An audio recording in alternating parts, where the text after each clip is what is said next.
welcome to the NDTV Auto Show. I'm your host Mugdha Mishra. Indian auto sector is always buzzing with action. Either it's a new product launch or a new facelift, something or the other is happening all the time. But it has been a while that a new company has entered Indian markets. And now that's going to change. Yes, Vietnamese car maker VinFast is finally entering India, and Anirban Mitra travelled all the way to Vietnam to drive their VF6. This is their VF6, and this can be considered a rival to the likes of Creta, Windsor, Nexon, Curve and all the electric avatars that you get. This spans 4.2 meters in length और जो range है वो लगभग 440 kilometre का है. थोड़ा सा हटके डिजाइन लैंग्वेज है, बहुत ज़्यादा कर्व्स एंड क्रीजेस आपको दिखेंगे, एंगुलर एलिमेंट बहुत ज़्यादा है, शार्पनेस की कमी आपको थोड़ी सी महसूस होगी. But then it's a new design language that's about to enter market. Rides on massive 18-inch alloy wheels. अगर ग्राउंड क्लियरेंस की बात करें तो 190 millimeters ball park figure Creta के अराउंड आपको फील होगी.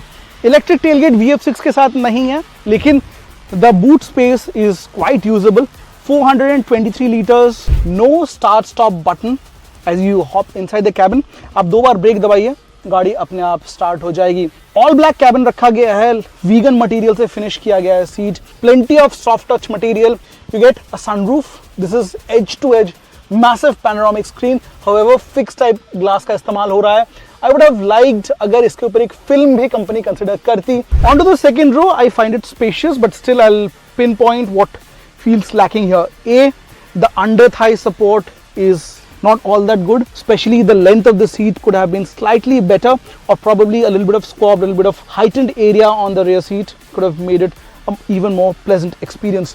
You have a couple of headrests. These are adjustable in nature. The headroom will never be a problem if you are till 6'2", and also there is good amount of space to move around your legs. दोस्तों, इस गाड़ी का जो आकार है रफली 4.2 metre, जो battery pack दिया गया है लिटिल अंडर 60 किलोवाट आवर, जिस टाइप की पावर परफॉर्मेंस फिगर इस गाड़ी की है, it can be considered as a Creta, Windsor, Nexon, Curvv. मतलब 4 मीटर से 4.3 मीटर का जो सेगमेंट है, सारी गाड़ियां टक्कर देंगी विनफास्ट के VF6 को. डोमेस्टिक मार्केट मतलब वियतनामीज मार्केट में इस गाड़ी की अगर इंडियन करेंसी में हम कन्वर्ट करें तो रफली 22-23 लाख से शुरू होती है. This will come to India more into assembly form, मतलब CKD या फिर SKD रूट से भारतीय बाजार में आएगी. तो मेरा अनुमान है लगभग 26-27 लाख की कीमत से शुरू हो सकती है विनफास्ट की VF6. बैटरी रेंज की बात कर लें तो ये लगभग प्रॉमिस करती है आपको 440 किलोमीटर क्लेम्ड. रियल लाइफ में आप 350 किलोमीटर मान के चल सकते हैं. और यहाँ पे जो आउटपुट है सिंगल मोटर से, दैट इज 201 हॉर्स पावर और 310 न्यूटन मीटर का पीक टॉर्क.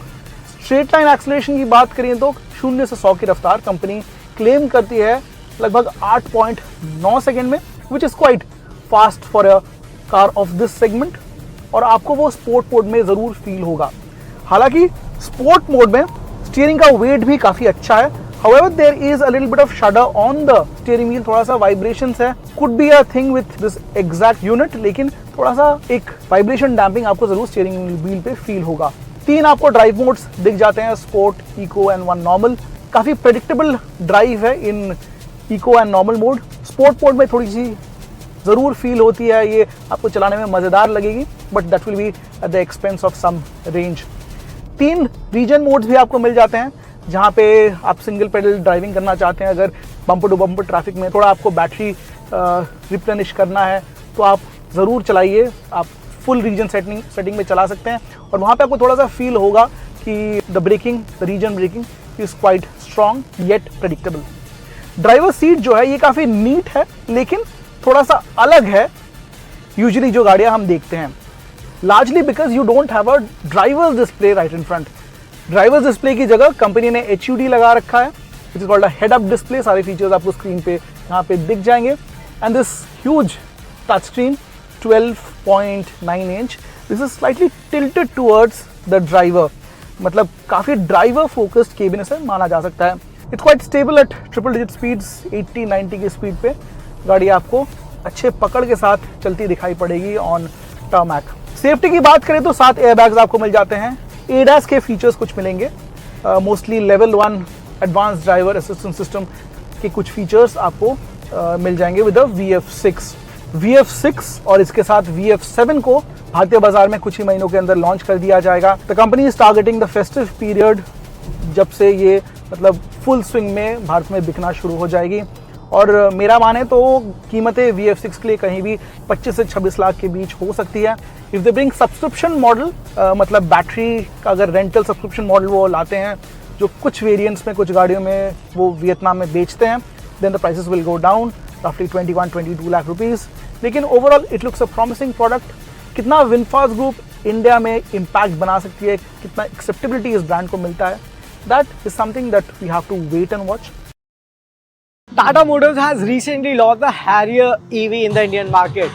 प्राइसेस शुरू होते हैं 21,49,000 रुपए से और लॉन्च के समय पर टाटा मोटर्स ने इसके क्वाड व्हील ड्राइव सेटअप को लेकर काफी बड़े दावे किए थे। 65 और 75 किलोवाट आवर के बैटरी पैक ऑप्शंस मिल जाते हैं और आपको ड्यूअल मोटर सेटअप मिलता है जो कि 313 हॉर्स पावर और लगभग 504 न्यूटन मीटर का मैक्स टॉर्क बनाता है। 0 to 100 6.3 सेकेंड्स के टाइम में ये गाड़ी कर लेती है, लेकिन ऑफ रोड कैपेबिलिटीज इसकी कितनी खास है वो आज हम यहाँ जानेंगे at the Tata Harrier EVs quad day. अब ये हैरियर ईवी एक 34 डिग्री के अपहिल इंक्लाइन के ऊपर गई है। अब टाटा मोटर्स ने अपने टीवी कमर्शियल्स में भी दिखाया है how capable the Harrier EV is. उसने एलिफेंट हिल क्लाइम किया है and a similar demonstration is happening here on this section. Now this is a section of rock bed। अब हैरियर ईवी में आपको क्रॉल कंट्रोल फीचर मिल जाता है जिसमें आप एक minimum limit 6 kilometre per hour की सेट कर सकते हैं और उसी क्रॉल कंट्रोल फीचर के साथ ये गाड़ी काफ़ी आराम से इस रॉक बेड को क्रॉस करते हुए जा रही है। सो अब हैरियर ईवी में आपको 6 ऑफ रोड मोड्स मिल जाते हैं और इस एक्सल ट्विस्टर सेक्शन पे इस गाड़ी को सहूलियत से निकालने के लिए आपको मड एंड रट मोड में आना पड़ेगा। And also another great thing about the Harrier EV is its suspension articulation and the clever electronic traction control because of which it could manage to complete this obstacle with ease. So मेरे पीछे आप देख पाएंगे एक sand पिट है। क्यों? क्योंकि Harrier EV में आपको सैंड मोड मिल जाता है and the car manages to crawl out of this sand pit with ease because of 504 Newton meters of max torque. What that means? A lot of momentum you can carry. In fact, even at low speeds, the car makes sure that it is managing to not get stuck. Now on this obstacle, we are testing the side incline possibilities for the Tata Harrier EV. अब यहाँ पर एक बड़ी बात सामने आती है कि गाड़ी में एक बड़ा बैटरी पैक गाड़ी के नीचे लगा हुआ है, तो लोअर सेंटर ऑफ ग्रेविटी की वजह से आप ज़्यादा तीखे साइड इंक्लाइन एंगल्स अटेम्प्ट कर सकते हैं। Now this is the last and the scariest obstacle of the day. So first you get a set of stairs, उसके बाद आप एक टाइट लेफ्ट टर्न लेते हो, देन एक और tight left turn to come down that slippery slope. अब Harrier EV में आपको 2 फीचर्स मिलते हैं। पहला ट्रांसपेरेंट चैसी, दूसरा 540 degree of camera. And what that does, it helps you place your wheels right in place while attempting this obstacle. अब overall Harrier EV के साथ हमारा ऑफ-रोडिंग एक्सपीरियंस कैसा रहा? वेल आई थिंक अगर एक अच्छे 80 टायर्स का सेट हमें मिल जाता तो ऑफ-रोडिंग एक्सपीरियंस थोड़ा और ज़्यादा स्मूथ हो जाता। But considering the kind of electronics that Harrier gets and a clever traction control system, it was able to go smoothly over all obstacles. In fact, जो 34 डिग्री अपहिल इंक्लाइन स्लोप था उस पर मुझे लगा था कि शायद हैरियर ईवी डिसअपॉइंट करेगी, but it manage to do its job really well.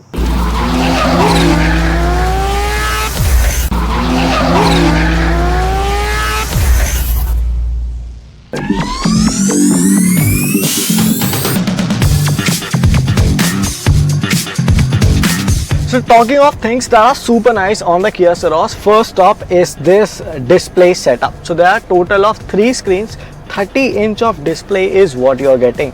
सबसे पहले आपको एक 12.3 इंच का इंस्ट्रूमेंट क्लस्टर मिल जाता है, उसके बाद आपको मिलती है एक 5.5 इंच की climate control display and then you have a 12.3 inches of infotainment unit. अच्छी बात यह है that finally there is a wireless Android Auto and Apple CarPlay compatibility on a top spec Kia. That means no cables whatsoever. मगर जो ये climate control unit है, this falls right behind the steering wheel, so at times it becomes slightly tough to operate the climate control functions through the display. Nonetheless, आपको major functions के लिए यहाँ पर buttons भी मिल जाते हैं. Now another good thing about the Kia Ceros cabin is its sound system. So you're getting an 8-speaker sound system, and if you are a bass head, you will certainly love it.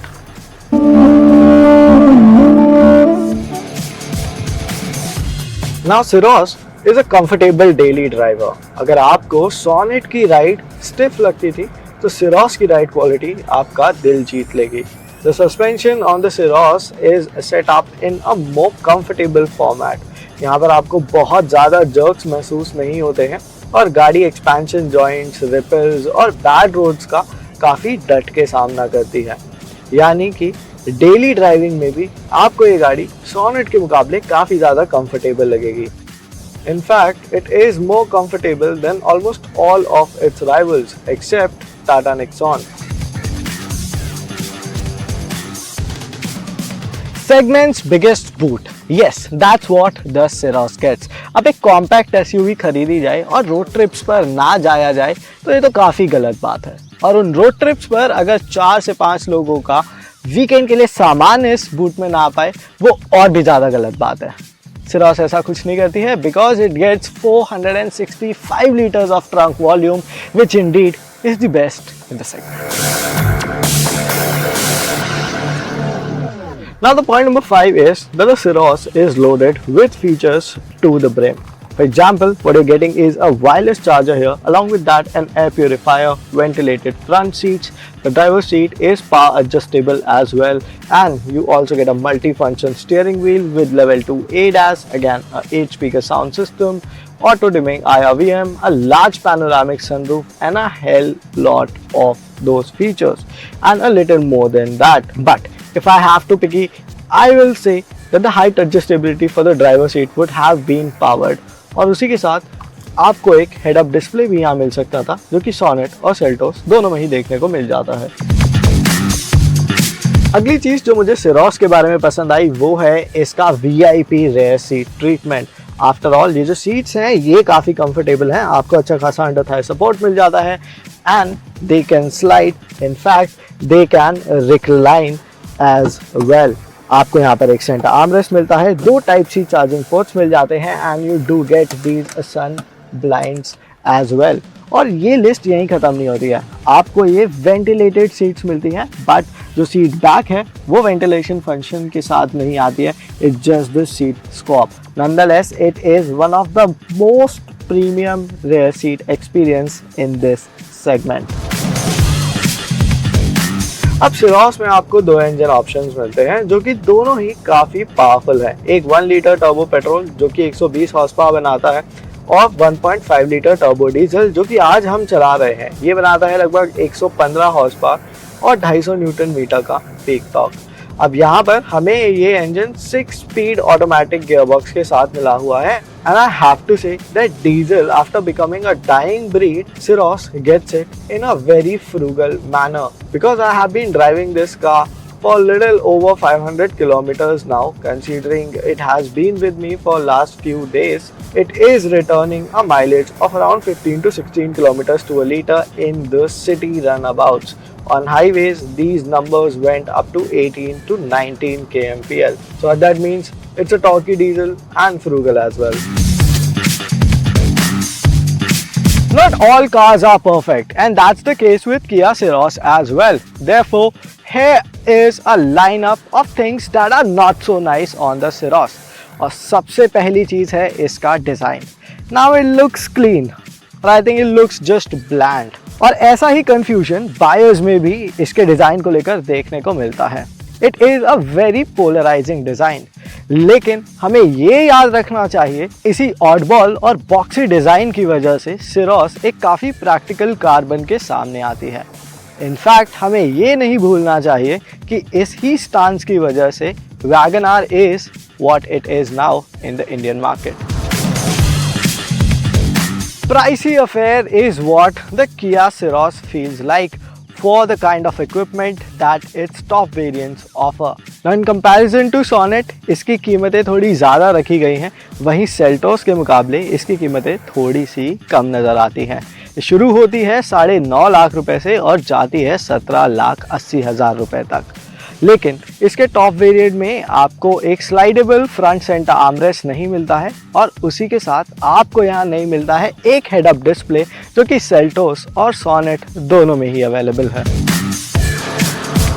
Absence of a naturally aspirated engine with a CVT gearbox.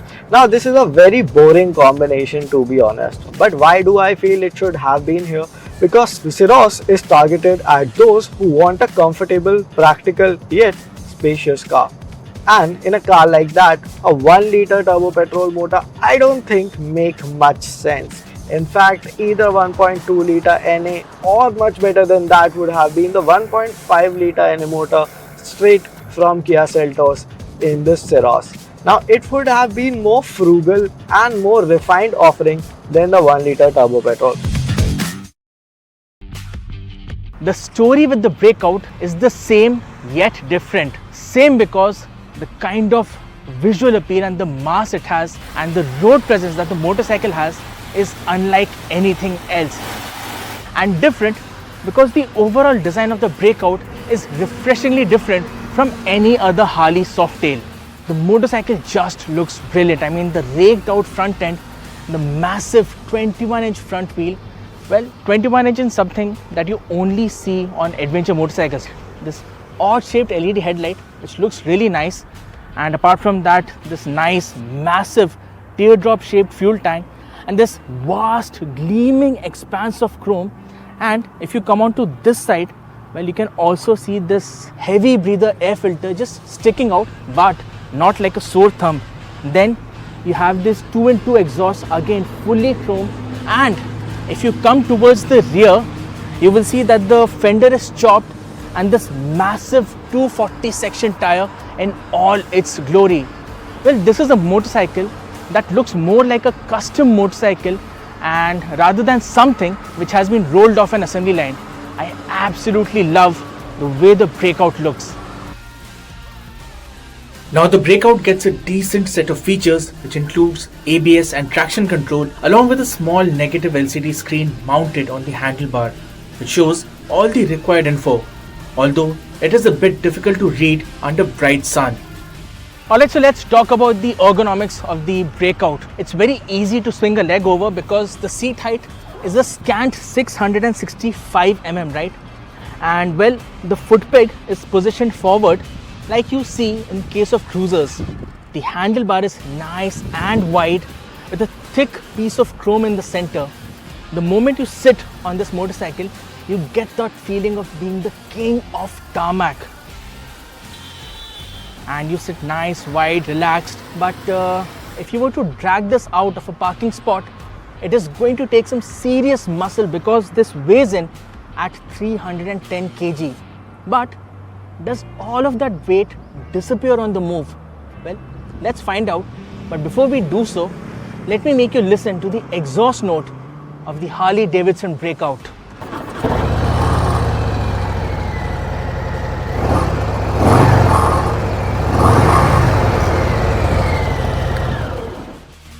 So, are you curious to know what kind of an engine this monster of a motorcycle packs in? Well, it gets a 1923cc V-twin, also called the Milwaukee 8117, which refers to the cubic inch capacity. The behemoth of an engine is air-cooled and it makes about 102 horsepower at 5020 RPM, along with putting out a mind-blowing 168 Newton meters of peak torque at a relatively low 3500 RPM. To put that into perspective, the Tata Nexon Petrol with a 1.2 liter engine makes 170 Newton meters at up to 4000 RPM. Talking about performance, well, the motorcycle pulls like a freight train. I mean, the kind of torque that it generates is absurd, just absurd. The sheer ferocity with which the motorcycle accelerates, well, that is something that you have to feel it to believe it. Well, the vibrations, they're not overly intrusive, they're very well contained. You do feel vibrations on the handlebar and the foot pegs, but nothing that is a deal breaker. And of course, this is a huge Harley and vibrations are going to be a part of your riding experience. The one thing that I found annoying was this fuel filler cap, which is well annoying, so to say, because it was continuously vibrating. But otherwise, well, if you are somebody who wants to cruise at triple digit speeds all day long, the Breakout can do that with relative ease.